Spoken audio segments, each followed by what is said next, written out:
ካሌብ ሙሲሳ እነ መድብል ላይ ፖሊስ ጠቁማ ኤፍራታና መሀሌት እንዳስይዙ አደረጉ። መድብልና አዲሱ ልጅ ምሳሌን ያስመለጣል ልጅ ወንጀለኞች ናቸው በማለትም በፖሊስ ቁጥጥር ስር ዋሉ። ምክንያቱም የካሌብ ሙሲሳ እቅድ በጉልበት ስላልሆነለት አሁን መጨረሻ ላይ ያለው አማራጭ እሱ ራሱን ደብቆ ወይም ደግሞ ምንም አይነት ወንጀል እንደማይሰራ አድርጎ ራሱን ከስተጀርባ ደብቆ መሀሊትና እንዲሁም ደግሞ ኤፍራታን አንድ ትልቅ ነገር አዘዛቸው። እሱም ምንድን ነው? ለፖሊስ ሂደው ምሳሌን ሊያግታት ነው በማለትም እጅ ከፍንጅ ይዘነዋል በማለትም ቪዲዮ ቀርጸው ምሳሌን ይዞ ሲያመልጥ ያኛው ልጅ ይህኛው ተባባሪ ነው በማለት መድብልንና ያንን አዲሱን ምሳሌ ሊያስጠላትን ለፖሊስ ጠቆሙበት። ፖሊሱም ቪዲዮውን በማየት እንግዲህ አዲሱን ልጅ እጅ ከፍንጅ ይዞታል። አሁን መድብል ምን ማድረግ እንዳለበት እንኳ አያውቅም። መድብልም ተጠርጣሪ ነው በማለትም መድብልም እስር ቤት ገባ። አሁን በግላጭ ዝናን ማስፈታት እንዳለባቸው ያላቸውም አማራጭ ካሌብ ሙሲሳ እነ መድብልን እስር ቤት በማስገባትና ዝናን ነጣ የሚያወጡበት አጋጣሚ ይሄ ነው ብለው ስላሰቡ ስለተመራመሩም ኤፍራታንና መሀሊትን መጠቀም ያደርገው እነዚህኞቹን ወደ እስር ቤት እነሱ ደግሞ ዝናን ማስፈታት ወደፊት እቅዳቸው ነው። ሰላም ውድና የተከበራችሁ የዙዙነት ሚዲያ ቤተሰቦች እንዴት ናችሁ? ልይ ሰላማችሁ ይብዛልኝ። ለዚህ ቻናል አዲስ የሆናችሁ ሰብስክራይብ እያደረጋችሁ ቪዲዮውን እስከ መጨረሻው ተከታተሉ። ምሳሌ ቀጣይ ፓርቲ ዘመተናል። ዛሬ እንግዲህ ምሳሌ በማምለጧ የቤቱ ሰው እጅግ ከምንም በላይ ደስተኛ ሆኗል። ነገር ግን ትልቁ ችግር ምንድን ነው? መሀሊትና ኤፍራታ ካዳናችሁ በማለትም ካሌብ ሙሲሳ እንግዲህ ይዞ አሰቃያቸው። በኋላ ላይ ግን አንድ ሀሳብ መጣለት። እሱም ምንድን ነው ሀሳቡ? አሁን ላይ በጉልበት ቢባል መድብል ያገተበት እና የደበቀበት ዝናን አልተገኘም። ስለዚህ አሁን ትልቅ ክፍተትና ትልቅ አማራጭ አገኙ። አዲሱ ልጅ ምሳሌን ይዞ ሲሮጥ በነበረበት ሰዓት ቪዲዮ እንዲቀርጹ ስም አደረጉ። ለምን ቢባል ወንጀለኛ ነው፣ ህፃኗን ልጅ ሊደፍራትና ሊያግታት ነው ብለው እነ መሀሌት ለፖሊስ እንዳመለክቱ ተናገሯቸው። መሀሌትም ሳታቅማማ ሌላ አማራጭ ስለሌላት በቃ እሺ በማለትም ለፖሊስ ሄዳ አመለከተች። ቪዲዮውን ለፖሊስ በማሳየትም ፖሊሱም ከምንም በላይ ከቪዲዮ በላይ ትክክለኛ መረጃ ስለሌለ ስለዚህ ህፃኗን ልጅ ተሸክመህና እንዲሁም ደግሞ እያሯሯክ በወንጀለኛ ተይዘሃል በማለትም አዲሱን ልጅ ያዙት። እሱም እባካችሁን እኔ ምንም አላደረኩም ከወንጀለኞች ከታገተችበት ላስመልጣት ነው ቢላቸውም ሊሰሙት አልቻሉም። ነገር ግን አማራጭ ስለሌለው ለጊዜው ወንጀሉ እስከሚጣራ እስር ቤት ገብቷል። ነገር ግን አሁንም መድብልን ፖሊሶቹ እያፈላለጉትና መድብል ትልቀኛው ቀንደኛ ደፋሪና እንዲሁም ደግሞ ወንጀለኛ ነው በማለት ኤፍራታና መሀሌት አጓፈጡበት ምስክርነት ሄደው ሲቀጥል ደግሞ እሱ ነው ልኮት ይህንን ሊያደርግ የቻለው በማለትም አሁን ካሌብ ሙሲሳ ይህን ካደረገ መድብል ከተያዘለት እሱ ዝናን የሚያስመልጥበት አማራጭ መስሎ ታየው። ለጊዜው እነ መድብል በቁጥጥር ስር ውለዋል። ነገር ግን አሁን ላይ ዝና ከዛ ከቤት ለመውጣት ጥረት ቢያደርግም መጨረሻ ላይ ግን ዝና አሁን ለካሌብ ሙሲሳ ስልክ ደውሏል። በዚህን ሰዓት ስልክ በደወለበትም ሰዓት ምክንያቱም ዳጣ እነሱን ስትታገል ስልኳ ወድቆ ነበረ። በዛን ሰዓት አጅሬው ዝና ስልኩን ወደ እግሩ ስር በመደበቅ አሁን መድብል ሲሄድለት ስልክ ደወለ። ይህንን ለመሀሌት ክስ መመስረት ከዚህ ካስወጡም በኋላ ክሱን ተስማምተናል ብለው እንዲዘጉት እናደርጋለን በማለትም ለካሌብ ሙሲሳ ዝና በስልክ አወራ።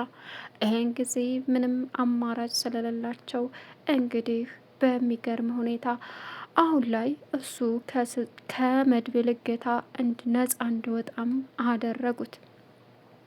ሌላው አሁን ካሌብ ሙሲሳ በእርግጥ እንደምንም ብሎ ዝናን ማግኘት እንዳለበት እና ሚስጥሩ ይወጣል ብሎ አስቦ ነበር። ዝና ግን ምንም አይነት ሚስጥር ስላላወጣ አሁን መድብልና አዲሱ ላይ ትልቅ ችግር ውስጥ ገቡ። ሞገስ ደግሞ አሁን ላይ ባደረገው ነገር በእርግጥ ዝና ሊያመልጥ ሲል መድብል ሲመጣበት ተመልሶ ወደ ውስጥ ገባ። በዛን ሰዓት ዝና እንዳይሆን አድርጎ መድብል መታው። ሲመታው በወደቀበት አጋጣሚ ስልክ ወደቀ። የዳጣ ይሁን የመድብል ይሁን አይታወቅም። በዛን ሰዓት አጅሬው ዝና በእግሩ ወደ ውስጥ ሾታት። ከዛም ከእግሩ ስር ማንም የማያይባት ተደበቀች ያች ስልክ። ሁሉም ከዛ ከቤት ሲወጡለት አጅሬው ሆዬ በደስታ እንደምንም ብሎ በእግሩ አንስቶ ኻሊብ ሙሲሳ ጋር በመደወል ያለበትን ቦታ በመናገርም ነፃ እንዳወጣው አደረገ። ሌላው እንግዲህ አሁን ላይ መሀሌት እየተሰቃየች ትገኛለች። ኻሊብ ሙሲሳ ልጅቷን ያስመለጥሻትና እንዲሁም ለሰውየው ተናግረሽ ያሳየሽው ቦታውን አንቺና አንቺ ነሽ፣ ከሀዴ ስለሆንሽ መሟት አለብሽ፣ አንቺ ለምንም አጠቅሚም በማለትም እንግዲህ ግብረ አበሮቹን ልኮ ሊገላት አስፈራራት። እሷ ምንም አላደረኩም፣ ይሄ ደግሞ ምሳሌን ሊያስመልጥ አይችልም፣ ከኛ ጎን ሆኖ የሚሰራ ነው። ከዚህም ቀደም ልጅቷን አግቶልኝ ነበረ። ሲቀጥል ደግሞ እናንተም እናውቃቸዋለን፣ አውቀዋለሁ፣ ጎበዝ ነው ብላችሁ ተቀብላችሁ ጥፋቱን በሙሉ እኔ ላይ የምታደርጉን ለምንድን ነው አለችው።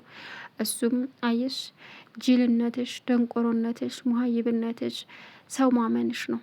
ልጁ ምንም ቢሆን ምንም አስቸጋሪ ሰው ቢሆንም ግን ደግሞ እናውቀዋለን፣ እስር ቤት አለሽ እንጂ ካሌብ ታማኝ ነው፣ ትክክለኛ የሚሰራ ነው አይደለም ያለሽ አላት። አሁን እንግዲህ መሀሌትን ጉሮሯን ሲጣርጉ አስጨነቃት። ኤፍራታም እባክህን ልቀቀኝ ልቀቃት አለች። ግን እሱ ኻሊብ የሞት ፍርድ ፈርዶብሻል አላት። በዛን ሰዓት ስልኩ ደወለ። ተዋትና ና ሲለውም ጥሎ ሄደ። ግን መጀመሪያ ላይ በሩ በድንገት በኃይል ሲከፈትባቸው ኤፍራታና መሀሌት ደነገጡ። ኤፍራታ 24 ሰዓት ደረሰ ወይ እያለች ነበረ። መጀመሪያ ላይ ሲወያዩም መድብል አሁን ያልቅለታል፣ ከዚህ በኋላ ምንም አይነት ጥላት ወይም ደግሞ አቅም የለውም መድብል ዛሬ ዝና ወደ ቤቱ ይመጣል። ዝና ሲመጣ ሁሉም ነገር ይስተካከላል። አንቺን ምን ቀረም ብለው ይፈልጉሻል አለቻት። እርግጠኛ ነሽ አለች መሀል ኤፍራታ። አዎ፣ አንቺ ምን ታረጊላቸዋለሽ? ምን ልትሰሪላቸው? አንቺን አይፈልጉሽም። ዝና በእርግጠኝነት አሁን ወደ ቤቱ ይመለሳል። ስለዚህ እንግዲህ መድብል አለቀለት። ምሳሌም ደግሞ አትወጣም አለቻት። እርግጠኛ ነሽ? ሰውየው ማን ነው? የት ታውቂዋለሽ? አለቻት ኤፍራታ። እሷም ከዚህ ቀደም ለጊዜው ማንነቱ ይቆይ፣ ከዚህ ቀደም ጎበዝና ታማኝ የሚሰራ ነው። ስለዚህ አታስቤ፣ አሁን መድብልን እጅ ከፍንጅ ይዞ ዝናን እንዳወጣ ያደርገዋል አለች። ከዛም እሺ በቃ ግን መድብልን አይጎዳውም አይደል አለቻት። እሱን ይግደለው አይመለከትሽም አለች። ሌላው እንግዲህ በሚገርም ሁኔታ አሁን ዝና ሞገስን እንደዛ ዘርሮት ለማምለጥ በሚሞክርበት ሰዓት መድብል ፊት ለፊቱ መጣ። በዚህን ጊዜ ዳጣ በደስታ ተዋጠች፣ ምክንያቱም ጨንቋት ነበረ። ሞገስም ተዘርሮ ቀረ። አንተ ሞገስ እያለች እና መድብል እንዳይሆን አድርጎ ዝናን ቀጠቀጠው። ግን ዝና ምንም አይነት ነገር ሊናገር አልቻለም። ወንድም ሞቷል ወይስ አልሞተም እያለ ቢጠይቀውም ሞቷልም አለምም በቃ አላቅለም እኔ ስለ ወንድምህ በማለት መለሰለት። እመነኝ እገላለሁ። አሁን ምሳሌን አምጥታናታል። አንተ ወደ የትም መሄድ አትችልም። እዚሁ እድሜ ልክህን ትበሰብሳለህ አለው። ዝናም እመኔ መድብል እናቴን እገላለሁ፣ እናቴ ትሙት እገላለሁ አለው። እጠብቃለሁ በማለትም ተፎካገሩ። እገላለሁ፣ ጠብቅ፣ ከዚህ ስወጣ ህይወትህ ብልሽሽት ያለ ነው መድብል አለው። እሱም ችግር የለውም እጠብቃለሁ። ከእኛ ኃይል ያንተ ኃይል የሚበልጥ ነው የሚመስልህ? ምሳሌን አስፈትተን አምጥተናታል አለው። ሳቀበት። አዎ አስመጥተናታል አለ። የዚህን ጊዜ በጣም ተናደደ ዝና። ምሳሌ እንግዲህ በደስታ በስንት መከራ በኋላ እቤቷ መጣች። ቅድስት በደስታ ተዋጠች። ደስታዋን ወደ ራጣ። ግን ደላላው ደውሎ ልጅሽ ተገኘ ሲላት ማመን አቃታት። ወሬኛም እያለ ሰደበችው። ሌላው አሁን ላይ ኤፍራታ እየተጨነቀች ያለችው ለመድብልም ለራሷም ነው። ከዚህ ነጻ ወጥቼ ራሴን በድህነት ሰላም መኖር እፈልጋለሁ እያለች ነበር። ድህነትን የምጠላውን ያክል አሁን ደግሞ ድህነቷን መረጠች። ሌላው አሁን ላይ መሀሊት ትልቅ ወጥመድ ውስጥ ገብታለች።